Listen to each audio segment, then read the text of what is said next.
करेगा खुदा, तुम्हें बड़ी बरकत देगा खुदा, क्योंकि उसके पास है, बहुत बरकत है जो तुम्हें चाहिए, जितनी तुम्हारी सोच नहीं है। उसने एक वचन दिया हमारे लिए, उसने कहा तुम्हारी विनती और समझ से भी कहीं अधिक मैं काम कर सकता हूं।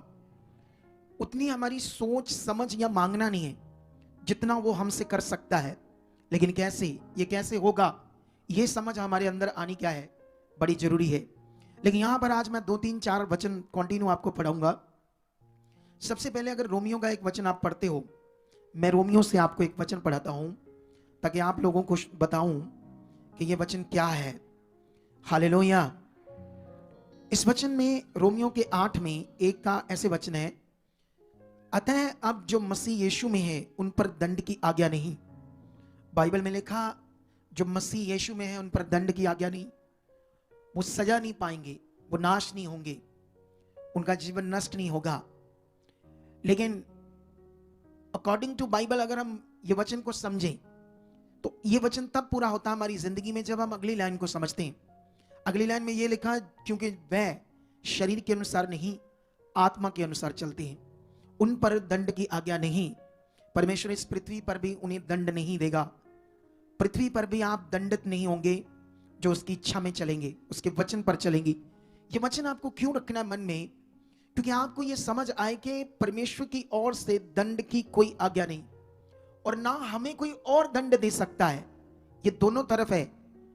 इस दुनिया में ना कोई आपको कोई और दंड दे सकता है और ना परमेश्वर आपको दंड दे सकता है, क्योंकि मसीह यीशु में फेथ करना एक पावरफुल विषय है जो आप लोगों को पकड़ना है। मसीह यीशु में विश्वास करने का मतलब इतना बड़ा, इतना कीमती, इतना प्रीशियस है जो आपको अपने माइंड में सेट करना होगा कि अब मैं संसार में नहीं हूं, मसीह यीशु में हूं, जहां जीवन है, दंड की आज्ञा नहीं है, ना मेरे ऊपर, ना मेरे घराने के ऊपर, ना परिवार के ऊपर। लेकिन यह वचन तब तुम्हारी जिंदगी में पूरा होता जाएगा जब आप फोकस करोगे परमेश्वर मुझसे क्या चाहता है, उन बातों को करने में जब आप ध्यान दोगे तो किसी भी प्रकार का दंड ना परमेश्वर ना संसार से आपको आ सकता है, ना शैतान तुम्हें कोई दंडित कर सकता है, ना हालात में दबा सकता है। इसका एक और बड़ा पावरफुल वचन है जो 8 का 31 है। यहां पर फिर से लिखा, अतः हम इन बातों के विषय में क्या कहें, यदि परमेश्वर हमारी ओर है तो हमारा विरोधी कौन हो सकता है। आमीन ऊंचा, बरकत बड़ी। बाइबल ये कहती है कि हमारा विरोधी कौन हो सकता है, हमारा विरोधी कौन हो सकता है जब परमेश्वर हमारी ओर है। आपको यह समझना चाहिए कि परमेश्वर 100% आपकी ओर है। जब आप यीशु मसीह में हो, वो आपकी ओर से मुंह कभी नहीं फेरेगा। जानते क्यों? यह एक बड़ा कनेक्शन है यीशु मसीह में जो तुम्हें समझना होगा। अफिसियों 1 का 4 वचन ये क्लैरिटी देता है। वहां पर लिखा है, ऐसे एक वचन मैं तुम्हें समझाता हूं पढ़कर तुम्हारे विश्वास के लिए। ये रूल्स, ये लॉ बहुत पावरफुल है खुदाबंद के। अफिसियों 1 का 4 में लिखा, जैसा उसने हमें जगत की उत्पत्ति से पहले यीशु मसीह में चुन लिया कि हम उसके निकट प्रेम में पवित्र और निर्दोष हो। आप जानते हो परमेश्वर यीशु मसीह के कारण, जब तुमने यीशु पर विश्वास किया है, तुम्हें हमेशा पवित्र और निर्दोष देखता है। हालेलुया। तो वो मसीह यीशु के कारण तुम्हारी ओर है। तूने जो इस दुनिया में यीशु मसीह को अपना प्रभु माना, ये बहुत पावरफुल विषय है। बहुत दुनिया नहीं मानेगी और नाश होगी। ये क्लैरिटी है, ये फेथ, ये सुसमाचार दुनिया में दो। बताओ, जब आप ये क्लैरिटी लोगे और अच्छे से, तो तुम्हारी गवाही नहीं, बड़ी बड़ी गवाही होगी। क्योंकि बड़ी बड़ी गवाही बलीवर्स क्यों ले नहीं पाते? क्योंकि उन्हें वर्ड ऑफ गॉड, परमेश्वर के वचन की समझ नहीं।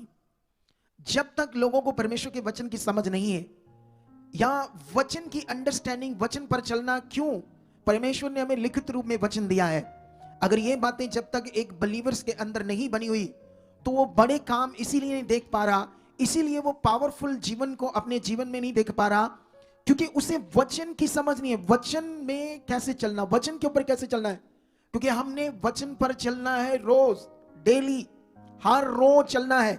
वो जीवन है, वचन से बाहर कोई जीवन नहीं है।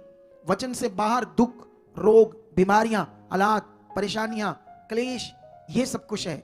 सब कुछ उल्टा पुल्टा है जैसे हम संसार में देख रहे हैं। इसीलिए ये वचन याद रखो, परमेश्वर कहते हैं, अतः हम इन सब बातों के विषय में क्या कहें? यदि परमेश्वर हमारी ओर है तो हमारा विरोधी कौन हो सकता? बोलो, कोई दुष्ट की मजाल है? कोई दुष्ट आत्मा या उनका बॉस शैतान लूसीफर क्या तुम्हारा विरोधी हो सकता है? क्या तुम्हें गिना सकता है? क्या तुम्हारा वो कुछ हिला सकता है? कुछ भी नहीं।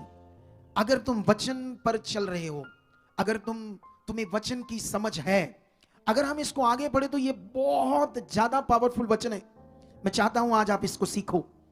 32 में लिखा, जिसने अपने निज पुत्र को भी नहीं रख छोड़ा परंतु उसे हम सबके लिए दे दिया, वह उसके साथ हमें और सब कुछ क्यों ना देगा। सोच कर देखो, ये बड़ा वचन है। जिसने अपने निज पुत्र को, निज क्या होता है? निज शब्द का क्या मीनिंग होता है? निज का मतलब वेरी इंपॉर्टेंट, वेरी प्रीशियस, खास, इतना जिसे बहुत प्यार हो, जो सबसे कीमती चीज हो। तो परमेश्वर ने सबसे कीमती चीज को, सबसे निज चीज को, सबसे प्यारी चीज को हमारे लिए क्या कर दिया? दे दिया। तो बाइबल ये कहती, वचन ये कहता है, पवित्र वचन, तो उसके साथ हमें और सब कुछ क्यों ना देगा। अगर आपके जीवन में रोज वचन आपके अंदर चल रहा है तो आपका फेथ अच्छा रहेगा। अगर आपके अंदर वचन नहीं है, परमेश्वर क्या किया, क्या चाहता है, उसने क्या कहा, तो फिर आपका शरीर का सोच स्टार्ट हो जाएगी, शरीर की बातें चलना स्टार्ट हो जाएगी। और शरीर की बातें जो है वो निष्फल है, उनमें कोई फल नहीं। वो हमें हमेशा दुख में ले जाएगा, प्रॉब्लम में ले जाएगा। हमारी शरीर की सोच, अगर हमारी सोच में परमेश्वर का वचन रहेगा, हम कभी लज्जित नहीं होंगे। अगर हम इसको और पढ़े तो परमेश्वर और बड़ी बातें करते हैं। परमेश्वर के चुने हुओं पर दोष कौन लगाएगा? परमेश्वर ही है जो उनको धर्मी ठहराने वाला है। फिर कौन है जो दंड की आज्ञा देखा? मसीह ही है जो मर गया और वरन मुर्दों में से जी उठा और परमेश्वर के दाहिनी ओर है और हमारे लिए विनती भी करता है। कौन हमको मसीह के प्रेम से अलग कर सकता है? क्या क्लेश, क्या संकट, क्या उपद्रव, क्या अकाल, क्या नंगाई, क्या जोखम, या तलवार? कोई चीज नहीं। इनमें से कोई भी चीज जब तुम्हें समझ है वचन की, परमेश्वर की इच्छा की, उसके प्रेम की, कि उसने मेरे साथ क्या किया है, तो बाइबल कहती है इनमें से कोई चीज तुम्हें परमेश्वर के प्रेम से अलग, क्या कहता है, मैं हिंदी में बोलूंगा तो सही से बोल नहीं पाऊंगा वो शब्द, मैं पंजाबी च बोला।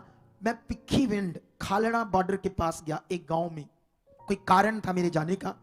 तो मैंने बताया अगर मैं जाऊंगा तो क्यों ना वहां की जो कलीसिया है उनसे मिलूं। लेकिन मैंने देखा कुछ लोग वहां नहीं आए जो बलीवर थे। मुझे थोड़ा सा दुख हुआ, क्योंकि मैं जानता हूं, जब एक बार की बात है, मेरा जो अगुआ है वो दिल्ली से था, उसका जो अगुआ था मेरे दिल्ली का वो फॉरेन से था। उन्होंने हमारे पास आना था। मैं 3 दिन तक सोया ही नहीं, इतना चाह था मुझे, सच्ची 3 दिन तक मेरे अंदर ऐसे चाह था। और जिस दिन मैं कहता हूं 10 लाख भी क्यों ना मिलना उस दिन मुझे, मैं कहता साइड पर करो पैसा, पहले मेरे पिता का काम।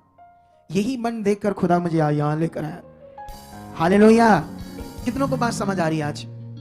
अरे कोई चीज हमको परमेश्वर के प्रेम से अलग नहीं कर पाएगी जब आपको उसका प्रेम समझ आ जाएगा, जब परमेश्वर समझ आ जाएगा, उसका वचन समझ आ जाएगा। बाइबल आगे क्या कह रही है? परमेश्वर का वचन ये कहता है कि वो हमारे लिए मरा और मुर्दों में से जी उठा और परमेश्वर के दाहिनी ओर बैठा। ये सब वचन फिगरेटिवली महान वचन है आपके लिए। ये वचनों को लिखना ऐसा बड़ा जरूरी था आपके लिए परमेश्वर की ओर से, ताकि आप अंडरस्टैंड कर सको। बाइबल में लिखा, फिर वह हमारे लिए विनती भी करता है, प्रार्थना भी करता है, यीशु पिता माफ करो, मेरी कुर्बानी को याद करो, इन्हें बढ़ाओ, है ना। हालेलुया। कितने लोगों को यह बात समझ आ रही है? 37 में लिखा, परंतु इन सब बातों में हम उसके द्वारा जिसने हमसे प्रेम किया है जयवंत से भी बढ़कर हैं। इस दुनिया का ज्ञान कहता है पहले दुनिया लड़ती है, युद्ध करती है, फिर जीतती है और जीत का जश्न मनाती है, लेकिन उसने हमें बिना युद्ध किए जितवा दिया। सोच कर देखो, हमें जीत की संतान ठहरा दिया। इतना पावरफुल परमेश्वर जिसका हो, इतना सामर्थ्य परमेश्वर जिसका हो, क्या वो निराशा में रह सकता है? क्या वो दुख में रह सकता है? क्या शैतान उसे दबा सकता है? कोई बीमारी, कोई हालात क्या उसे मार सकता है? नो। पता होना चाहिए परमेश्वर के लोगों को कि हम किसके साथ हैं, वो क्या चाहता है हमसे, उसने क्या किया हमारे लिए, उसका वर्ड क्या कहता है। बहुत सारे लोग जो परमेश्वर के, वो वचन से अनजान होकर अपनी जिंदगी में प्रॉब्लम में रहते हैं, वचन से अनजान होकर अपनी जिंदगी में वो निराशा में रहते हैं। फिर कभी कभी है ना, मैं जब वहां गया पिक्कीविन, तो वहां एक परिवार था बड़ा अच्छा, उनके बड़े काम हुए, लेकिन उसकी मम्मी को प्रॉब्लम आई। वो कहती, मेरी मम्मी कहती हम ठीक नहीं होते, हमने नहीं जाना था, इसीलिए हम लेट आए। मुझे बड़ा दुख हुआ कि इन्हें परमेश्वर की अच्छे से समझ नहीं है, इन्हें वचन की अच्छे से समझ नहीं है, इनका अभी वो रिश्ता नहीं बना। जब हमारा वो रिश्ता बन जाएगा, हम आग की तरह ज्वाला जैसे होता है ऐसे होंगे यीशु मसीह के नाम से। हम एक चमकते हुए सूरज की तरह दूसरों को रोशनी देने वाले होंगे। कितनों को बात समझ आ रही है? जितने लोग निराशा में, वो वचन पर नहीं चलते, उनको वचन याद नहीं है, वो अच्छे से समझ नहीं पा रहे परमेश्वर की इच्छा को, इसीलिए ऐसे बोलते रहते हैं, इसीलिए ऐसे निराशा में रहते हैं। आज हीलिंग मीटिंग है, कितने लोगों को पता था कि आज हीलिंग मीटिंग है? कितने लोगों ने ये वर्ड जो परमेश्वर ने दिया इस पर चले हैं, आज तैयारी के साथ आए। जो आए हैं वो हील होंगे, वो बरकत पाएंगे, क्योंकि जो वचन परमेश्वर ने दिया उस पर जो चले, अगर हीलिंग मीटिंग का वचन दिया उस पर चले, आने वाले दिनों में इस थर्सडे संडे कोई और वचन परमेश्वर देगा। क्या आपने सुना? जो आपने सुना, क्या आप उस पर चल रहे हो? यह महत्व है परमेश्वर के सामने, इस महत्व को बनाकर रखना होगा आपको। अगर हम एक वचन और पढ़ते हैं यशाया, तो यशाया 66 का एक वचन जो है, अगर इस पर आप ध्यान दो तो परमेश्वर क्या बात कर रहे हैं। परमेश्वर तो यहां एक बड़ी बात कर रहे हैं। वो कहते हैं, आकाश मेरा सिंहासन, पृथ्वी मेरे चरणों की चौकी है, तुम मेरे लिए कैसा भवन बनाओगे, मेरे विश्राम का कौन सा स्थान होगा। यहोवा की ये वाणी है कि ये सब वस्तुएं मेरे ही हाथ की बनाई हुई है, इसलिए ये सब मेरी ही है, परंतु मैं उसी की ओर दृष्टि करूंगा जो दीन और खेदित मन का है, और जो मेरा वचन सुनकर थरथराता है। अगर तुमने जो वचन सुना, तो तुम्हारे अंदर परमेश्वर का भय बना हुआ है, तुम कभी शैतान की जुक्ति में नहीं फंसोगे। जिनके अंदर परमेश्वर के वचन का, परमेश्वर का भय खत्म हो जाता है, डर खत्म हो जाता है। जैसे एक माता पिता का बच्चा माता पिता से नहीं डरता, वो कुछ भी गलत करता है, वो व्यभिचार करता है, गलत लोगों से रिश्ता रखता है, वो नशे करता है, नहीं डरता, क्योंकि डर खत्म हो गया उसके अंदर माता पिता का। अगर किसी पत्नी के अंदर पति का भी डर है, तो वो हमेशा बुराई से दूर रहेगी। अगर उसके अंदर से डर खत्म हो गया तो वो बुराई करेगी। अगर पति के अंदर अपने परिवार का, पत्नी का, परमेश्वर का डर है, तो वो कभी गंदे काम में, व्यभिचार में नहीं होगा, वो परमेश्वर का भय रखेगा। कितने लोगों को समझ आई? इसीलिए ये वचन कहता है कि जब तुम, दीन का मतलब होता है, जो दीन मतलब अपने आप को डाउन रखकर सब वो जो परमेश्वर कहता है उनको करने में ध्यान देने वाला, उसको कहते हैं दीन मन। परमेश्वर ने कहा जो दीन मन वाला होगा, खेदित मन वाला होगा, उस पर मैं दृष्टि करूंगा, मैं ध्यान करूंगा। सोच कर देखो, अगर आप ये वचन पकड़ो कि अच्छा परमेश्वर दीन मन वाला कहता है, खेदित मन वाला कहता है, उस पर मैं दृष्टि रखूंगा, तो आई एम रेडी, मैं वो दीन बनूंगा, मैं दीन बनकर इस वचन पर चलूंगा। जब आप चलोगे तो उसकी दृष्टि, क्या कहानी है ये वचन कि यहां आपका होगी। हालेलुया। अगर आपके ऊपर दृष्टि होगी, सारी दुनिया उसके सामने, ये अलग बात है, दृष्टि उस पर मैं करूंगा, ये खास बात है। कितनों को बात समझ आ रही है? अगर वो दृष्टि करेगा आपके ऊपर, जैसे यूसुफ के ऊपर उसकी दृष्टि थी, उसने उसे ऊंचा ऊंचा ऊंचा वो बना दिया जो यूसुफ ने भी नहीं सोचा था। अगर तुम भी दीन बनोगे, वो दीन बना आज्ञाकारी रहा। कितनों को बात समझ आ रही है? बाइबल कहता है उस पर मैं दृष्टि करूंगा। अगर आप ये मन बनाओगे तो खुदावंद आपके ऊपर दृष्टि रखेगा, और जिस पर खुदा की दृष्टि होगी, क्या कभी वो लज्जित, कमजोर, फंसा हुआ, परेशान, अशांति में, निराशा में हो सकता है? कभी वो मनुष्य, सोच कर देखो, कभी वो मनुष्य निराशा में नहीं हो सकता, वो बलवान होगा। बाइबल कहती है जो मुझ पर भरोसा रखते हैं, जो मुझे देखकर चलते हैं, वे नया नया बल पाएंगे, वे श्रमित नहीं होंगे, अकाबों की तरह उड़ेंगे। कितनों को बात समझ आ रही है? बाइबल का वो वचन जो दाऊद को प्रकाशन के द्वारा मिला, 91 भजन सहता, जहां पर दाऊद ऐसे लिखता है आत्मा के द्वारा। मैं चाहता हूं ये वचन हम पढ़ें, सीखें, और फिर मन बनाएं इस वचनों पर चलने के लिए। हालेलुया। कितने लोगों को बात समझ आ रही है? 91 में लिखा, जो परम प्रधान के छाए हुए स्थान में बैठा रहे, वह सर्वशक्तिमान की छाया में टिकाना पाएगा। आमीन। ऊंचा, बरकत ऊंची, ऊंचा बोलो हालेलुया। बोलो मैं खुदा की संतान हूं, परमेश्वर ने मुझे जीवित किया है, मैं मरा हुआ था, यीशु मसीह के साथ जिंदा किया गया हूं। कितने लोग विश्वास करते हैं मैं जिंदा किया हुआ हूं? एक दिन मैं पाप के कारण एक मरा हुआ जीवन जी रहा था, आज यीशु मसीह की कुर्बानी के द्वारा आज मैं जीवित हूं। मेरे अंदर एक नया जीवन है, वो नया जीवन जो दुनिया देखकर हैरान होगी, वो जीवन जो हजारों लाखों के लिए एक प्रेरणा बनेगा। कितने लोगों को समझ आ रही है? अगर तुम्हारा ध्यान इस जीवित जीवन में है तो तुम एक पावरफुल सामर्थी जीवन को जी पाओगे। कितने लोगों को बात समझ आ रही है आज? लेकिन इस वचन को हमने समझना है 91 को, कि ये दाऊद के द्वारा जो बात लिखी ये क्या है। अगर हमें ये समझ नहीं तो कैसे आप वचन पर चलोगे? वचन पर चलने का मीनिंग कैसे पूरा होता है? अगर हमें वचन पर चलना नहीं आया तो वो तो खत्म है ना, नॉर्मल है ना, हम आए बैठे और चले गए। और बहुत सारे लोग बलीवर इसी तरह से होते हैं। इसीलिए एक अद्भुत जीवन जो परमेश्वर ने हमारे लिए रखा है, बहुत सारे कई बार लोग देख नहीं पाते क्योंकि उन्हें वचन की अंडरस्टैंडिंग नहीं, वचन पर चलने की समझ नहीं है, वचन को पकड़ते नहीं है। अगर आप घर जाओ, दोबारा वचन सुनो, कॉपी पेन लो, अगर तुम पढ़े नहीं हो अपने बच्चों को बोलो बैठाओ, दोबारा सुनो क्या था वचन, क्या करना मुझे। जैसे ये करना स्टार्ट करोगे तो याद रखना कैंसर तक खत्म हो जाएगी। मैं कहता हूं लंगड़ों की टांगे नहीं बनेगी, अंधों की आंखें खुलेगी।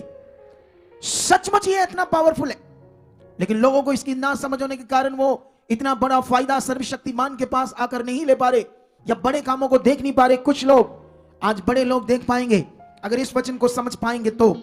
लेकिन अभी ये जो परम प्रधान के छाए हुए स्थान में बैठा रहने का मतलब है उसकी आज्ञाएं, जो वो कहता है, जो उसकी आज्ञाओं को मानता है, उसको ऐसे फिगरेटिवली लिखा हुआ है कि उसके ठहराए हुए स्थान में, मतलब उसकी इच्छा से जरा भी बाहर ना जाना। जो ऐसा करेगा, बाइबल कहती सर्वशक्तिमान की छाया में ठिकाना पाएगा। ये छाया क्या होती है आप जानते हो? मैंने जितने पहले वचन पढ़ाए उसको भी याद रखना, इसको भी याद रखना। आपने अम्ब्रेला देखा ना, यूज किया है अम्ब्रेला? कितनों ने यूज किया अम्ब्रेला? हाथ खड़ा करो। कई लोगों को ये पता नहीं होगा अम्ब्रेला किसको कहते हैं, तो कैसे उनको समझ आएगी? छतरी, छतरी। अब हाथ खड़ा करो। कितने लोग कर रहे हैं? अब देखो ये भी ध्यान रखना पड़ेगा कौन से शब्द इन्हें समझ आते कौन से नहीं आते। छतरी होती ना, छतरी। जैसे बारिश आ रही, बारिश, बहुत बारिश है ना, तो भीगा देंगी आपको ना, भीग जाओगे, कपड़े लत्ते आपके सब, मोबाइल फोन पैसे। तो बारिश में हम सोचते हैं ना कि किसी छाया के नीचे रहे, तो जैसे वो छतरी, छाता, हिंदी में छाता बोलते हैं ना, उसको ऐसे रखोगे अपने ऊपर तो वो है छाया, वो आपको कवर कर रही है, छाया कर रही है, उससे बचा रही है उस बारिश से।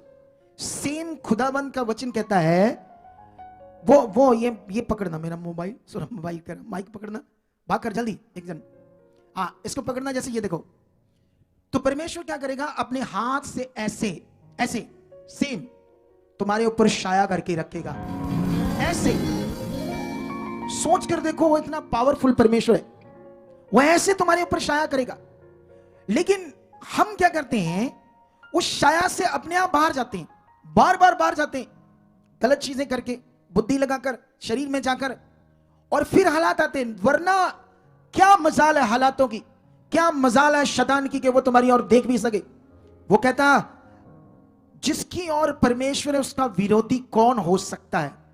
अगर वो तुम्हारी ओर है, अगर वो छाया कर कर रख रहा है क्योंकि तुम खरे और वफादार हो, उसके ठहराए हुए स्थान में बैठे हो, बैठे का मतलब वर्ड पूरा कर रहे हो, सही से उसकी इच्छा में चल रहे हो, तो वो तुम्हारे ऊपर ऐसे छाया करके रखेगा। कितने लोगों को समझ आ रही? कल परसों नरसों में एक वचन पढ़ रहा था, नीति वचन का। मैं तुम्हारे लिए ये वचन पढ़ना चाहता हूं, 8 का 14 और 15, नहीं और भी होगा ये वचन, लेकिन इसको आपने समझना होगा, ठीक है? ये वचन जल्दी जल्दी हम पढ़ देंगे ताकि तुम्हें यह समझ आए परमेश्वर यहां क्या बात करते हैं। 8 की 14 में लिखा, उत्तम जुक्ति और खरी बुद्धि मेरी ही है। अगर तुम इसको ऐसा क्यों मैंने पढ़ा और एकदम से पढ़ने से तुम्हें क्यों समझ नहीं आया? ये कौन बात कर रहा है ऐसे कि उत्तम जुक्ति और खरी बुद्धि मेरी ही है? मैं तो समझ हूं और पराक्रम भी मेरा है। सुनो ध्यान से, ये बात कर रही बुद्धि हमसे, फिगरेटिवली बुद्धि हमसे ऐसे बात कर रही है। आगे जाकर तुम्हें कई बातों को समझना, क्योंकि अगर ये बात तुम्हारे अंदर समझ आ गई, तुमने इस पर ध्यान दिया, तो तुम एक अलौकिक समझते हो। इसे अलौकिक को क्या इंग्लिश में बोलते हैं? डिवाइन। तुम एक डिवाइन की तरह इस दुनिया में रहोगे। क्या तुम एक डिवाइन की तरह जिंदगी जीना चाहते हो? और ऐसा पॉसिबल है यीशु मसीह में, निश्चय। मैं किसी को वर्ड दे रहा था, वो किसी डेरे से जुड़े हुए थे। इसी तरह से मैं पैंट शर्ट कोट डाला था। उनको मैंने बोला मेरे कपड़ों की ओर मत देखो, क्योंकि परमेश्वर कपड़ों से नहीं काम करता, मेरे चोले से काम नहीं करता, मेरे बाहरी रूप से काम नहीं करता। वो अपने वचन पर चलने वालों के साथ काम करता है। जो उसका वचन पूरा करता है उनके साथ वो खड़ा है। कितनों को बात समझ आ रही? ये वो संसार का ज्ञान नहीं है कि आप कपड़ों को देखो, अच्छा मैं कैसा लग रहा हूं आपको, ये मीनिंग नहीं है। लेकिन यहां पर हमने आगे बढ़ना है। मेरे ही द्वारा राजा राज्य करते हैं और अधिकारी धर्म से, धार्मिकता से विचार करते हैं। मेरे ही द्वारा राजा, हाकिम और रईस और पृथ्वी के सब न्यायी शासन करते हैं। ये बुद्धि इतना बड़ी बात कर रही है जिसे तुम्हें समझना होगा वो ऐसे बात क्यों कर रही है बुद्धि। ये वचन का लिखना ऐसे क्यों था, ताकि हमें समझ आए बुद्धि हमसे क्या बात कर रही है। बात तो परमेश्वर हमें समझा रहा है लेकिन फिगरेटिवली। लेकिन यहां पर वो कहता है राजा, मेरे ही द्वारा राजा राज्य करते हैं, अधिकारी धार्मिकता से विचार करते हैं। मेरे ही द्वारा राजा, हाकिम और रईस और पृथ्वी के सब न्यायी शासन करते हैं। जो मुझसे प्रेम रखते हैं उनसे मैं भी प्रेम रखती हूं, और जो मुझको जतन से तड़के उठकर खोजते हैं वे मुझे पाते हैं। धन और अरे शब्द ही नहीं बोला गया मुझसे। हालेलुया। कितने लोगों को बात समझ आ रही है आज? उसने कहा धन और प्रतिष्ठा मेरे पास है, वर्ण ठहरने वाला धन और धर्म भी मैं धर्म भी है। वर्ण ठहरने वाला धन और धर्म भी है, और मेरा फल चोखे सोने से, वर्ण कुंदन से भी उत्तम है, और मेरी उपज उत्तम चांदी से अच्छी है। और मैं धर्म के मार्गों में और न्याय की डगरों के बीच में चलती हूं, जिससे मैं अपने प्रेमियों को परमार्थ का भागी करूं और उनके भंडारों को भर दूं। हालेलुया। अब ये क्या है? यहां आपके लिए क्या समझ है? यहां आपको क्या करना है? यहां पर आपको इस वचन को विश्वास करना है कि जो परमेश्वर बुद्धि देता है वही समझ देता है, वही बुद्धि को बढ़ाता है। इतनी पावरफुल वो बातें इसलिए लिखी तुम्हें समझ आए कि बुद्धि जिनके पास होती है वो क्या कर सकते हैं इस दुनिया में। राजा राज्य कर सकते हैं। सुलेमान ने क्यों बुद्धि मांगी? क्यों उसने जब राजगद्दी पर बैठा तो उसने कहा हे परमेश्वर मुझे कुछ नहीं चाहिए, इतना बड़ा राज्य तूने दिया, इतने बड़े पद पर मुझे बैठाया है, तो इसको काम करने में, लोगों को चलाने में आप मुझे समझ दो, बुद्धि दो। कितनों को बात समझ आ रही? बुद्धि कहती है कि मैं तुम्हारे भंडारों को भर दूंगी। जो मुझसे प्रेम रखते हैं मैं उनसे प्रेम रखती हूं, जो मुझे खोजते हैं मैं उन्हें मिलती हूं। वो तुम्हें इतना पावरफुल मनुष्य बना सकती है बुद्धि, मतलब परमेश्वर। बुद्धि को तो फिगरेटिवली लिखा है, लेकिन परमेश्वर तुम्हें ऐसा पावरफुल मनुष्य बना सकता है। चाहे तुम्हें ज्यादा पढ़े नहीं हो, चाहे तुम नॉर्मल घराने से हो, क्योंकि बाइबल के अंदर नॉर्मल घराने से था कौन? बोलो, यूसुफ, दाऊद। कितनों को बात समझ आ रही है? लेकिन बड़े बड़े राजा उस समय, जैसे कोई बड़े बड़े ज्योतिषी, बड़े बड़े ज्ञानी, उन बातों को ना समझ पाए, ना प्रकट कर पाए जो होने वाली थी उस देश में। किसकी बुद्धि से वो समझ पाए? किसने ये प्रकट किया? खुदावंद ने, जिस पर आप विश्वास करते हो। क्या वो खुदा उनके लिए था, हमारे लिए नहीं है? सेम है। लेकिन बहुत सारे लोगों को वचन पर चलने की ना समझ होने की वजह से वो बड़ी जिंदगी को नहीं पा सकते। ये मैं बुद्धि का ज्ञान क्यों आपको दे रहा हूं? क्योंकि खुदावंद ने मुझे एक वर्ड दिया है जो मैं आपके लिए जल्दी गिनती की पुस्तक से पूरा करना चाहता हूं, ताकि तुम्हें